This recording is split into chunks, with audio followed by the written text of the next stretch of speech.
지난달 수출이 작년 동기 대비 10.9% 감소했습니다. 코로나19 장기화로 넉 달째 감소세가 이어졌는데 감소의 폭은 코로나19가 절정에 달하던 4, 5월보다 둔화해 수출 회복 기대감도 살아나고 있습니다. 다음 주제입니다. 나라 밖에선 줄곧 논란이 되어오던 홍콩 국가보안법이 결국 시행에 들어갔습니다. 미국을 비롯한 세계 각국이 홍콩 보안법 폐지를 촉구했는데요. 특히 미중 갈등이 격화할 조짐을 보이고 있습니다. 앞으로 홍콩에 어떤 변화가 생기고 우리나라에 어떤 영향을 미칠지 짚어보겠습니다. 지금까지 경제읽기 브리핑이었습니다.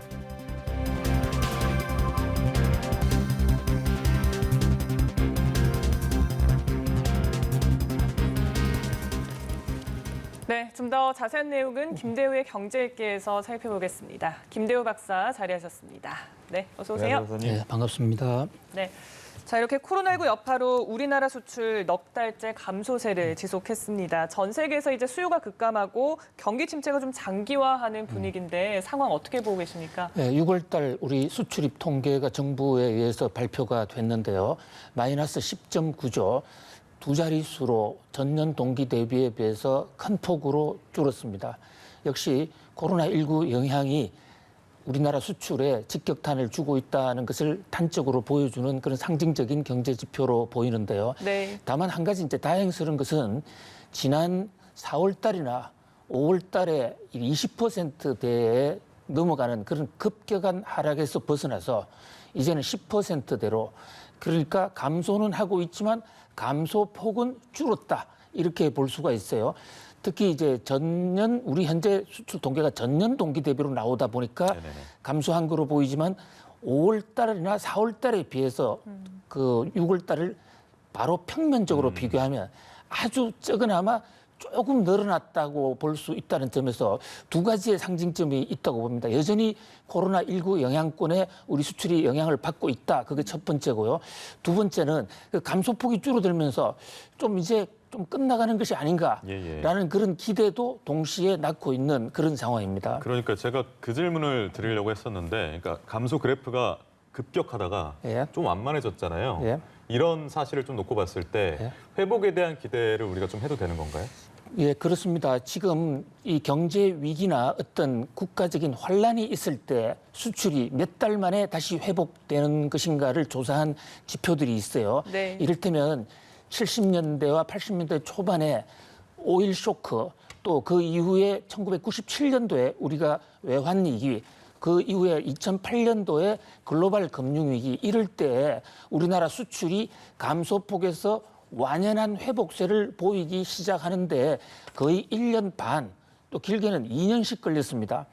그런데 이번 경우에는 코로나19로 인한 쇼크를 적어도 4달 만에 일단 절대액 면에서는 완전 감소에서 조금 벗어났다. 그런 면에서 대단히 빠른 속도의 회복이라고 볼 수가 있어요. 역시 지난 이 구조적인 어떤 금융 위기라든지 금융 파탄 이런 데서 오는 외환 위기에 비해서 코로나19로 인한 경제 쇼크는 하기에 따라서는 상당히 빨리 극복이 가능하다. 일부에서 V자 회복, 급격한 회복을 주장하는 것도 바로 저런 데 근거한 것 같아요. 근데 문제는 지금 코로나19가 과연 이제 종식이 됐느냐라는 데 대한 확신이 없다는 것입니다.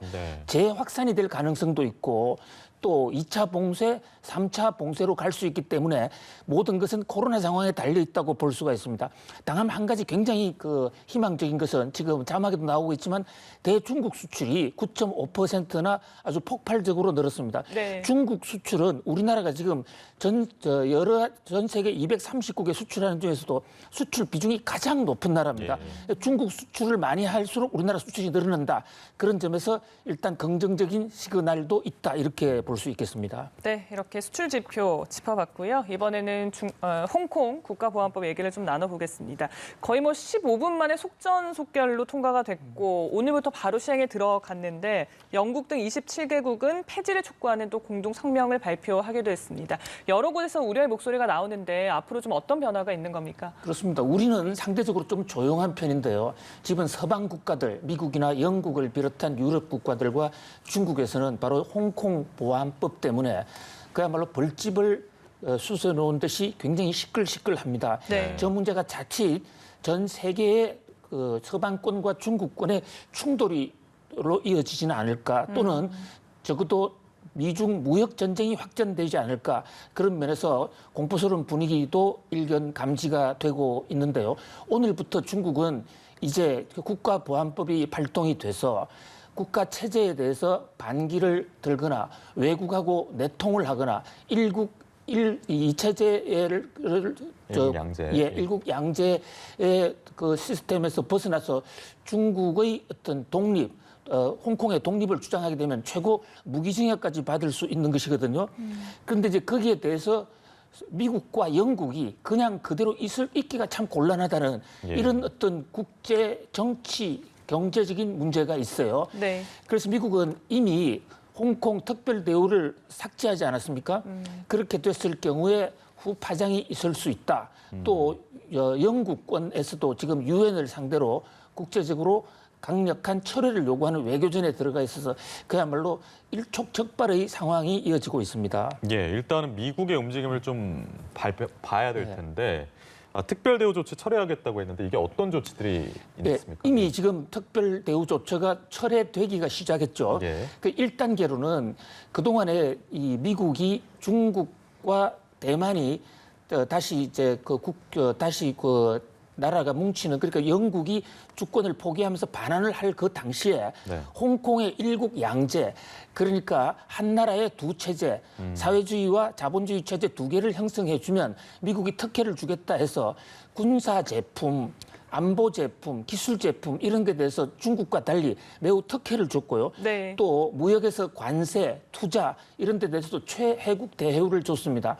그런데 미국이 지금 1단계로 취한 조처는 이 수출 허가의 예외라는 것이 특히 미국의 고급 첨단 제품 중에 군사용으로 전용될 수 있는 것 이것을 지금 이미 수출 허가가 난 것을 빼고는 중단하겠다. 그렇다면 8월 28일부터는 더 이상 홍콩이 아주 민감한 전략 모자를 미국으로부터 수입할 수 없게 됩니다. 네. 또 그 밖에도 이제 다른 조처는 아직까지 확정되지는 않았는데 연이어서 계속 2단계, 3단계 계속 나올 것으로 보입니다. 이게 그러면은 그 첨단 기술 수출을 못하게 되면 예. 돌고 돌아서 우리 반도체 기업에 영향이 있지 않겠느냐 이런 분석도 있는데요. 그렇습니다. 이제 우리 반도체 업체나 우리 전자제품의 경우에도요. 미국이 어떤 특정 기술에 대해서 홍콩 수출을 금지해버리면 우리나라가 OEM 방식으로 인해서 미국의 하청 주문을 받고 우리가 납품해주는 물건이 있거든요. 그 대목은 당장에 홍콩으로 나갈 수 없을 뿐만 아니라 우리가 스스로 파는 품목의 경우에도 미국의 기술 수출 규제에 걸린다면 팔 수가 없습니다. 특히 지금 홍콩은 우리나라에서 지금 그래서 제3위의 큰 수출 시장인데다가 네. 그 수출 품목 중에 90% 이상이 반도체 수출이에요. 이 반도체가 이제 만약에 막히면 큰 타격을 받을 수 있다. 이런 우려가 나오고 있습니다만은 특정 고난도 제품을 제외한 일반적인 제품은 우리가 중국에 직수출을 하면 되거든. 대부분요. 이 홍콩으로 가는 반도체들이 결국은 우회해서 중국으로 갑니다. 네. 그 과정에서 새로 이제 보관 창고를 만든다든지 좀 타격이 있겠지만 우리가 받는 이 물류 면에서의 타격은 단기적으로는 그렇게 크다고 할 수는 없겠습니다. 예, 일단은 타격은 별로 없을 것이다라는 말씀. 그렇다면 미국의 이런 조치에 중국은 가만히 있진 않을 거 아니에요? 그렇습니다. 바로 네. 그 대목입니다. 그러니까 홍콩이 우리 경제에서 차지하는 여러 가지 비중이나 이런 걸 감안할 때 홍콩을 제재한다고 해서 우리 경제에 직접적인 타격은 거의 없을 것으로 보입니다만은 네. 지금 말씀 주신 대로 중국이 보복을 해서 이를테면 히토류 같은 것을 수출을 금지한다든지 또는 미중 무역 협상해 놓은 것을 파기를 한다든지 그렇게 되면 또 미국은 중국에 대해서 2차 보복을 해야 될 것이고요. 그야말로 전면적인 미중 무역 전쟁 양상이 온다면 그때는 우리 경제도 상당한 이 고래 싸움에 휘말려 들어갈 것으로 보이고요.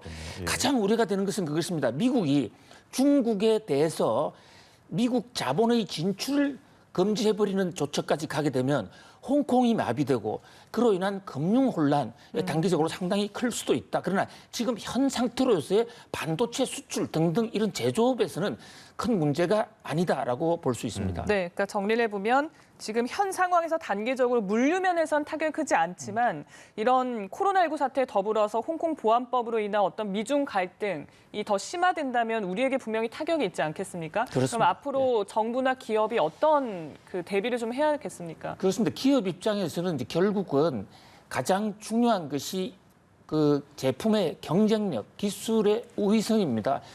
어떤 전쟁, 무역 전쟁 상황 속에서도 우리나라 제품이 다른 나라보다 우수하고 우리나라 거를 쓰지 않으면, 우리나라 제품을 쓰지 않으면 그 나라 이 물류가 돌아가지 않는다는 그런 확신을 줬을 때는 어떤 경우에도 우리 제품은 타격을 입지 않거든요.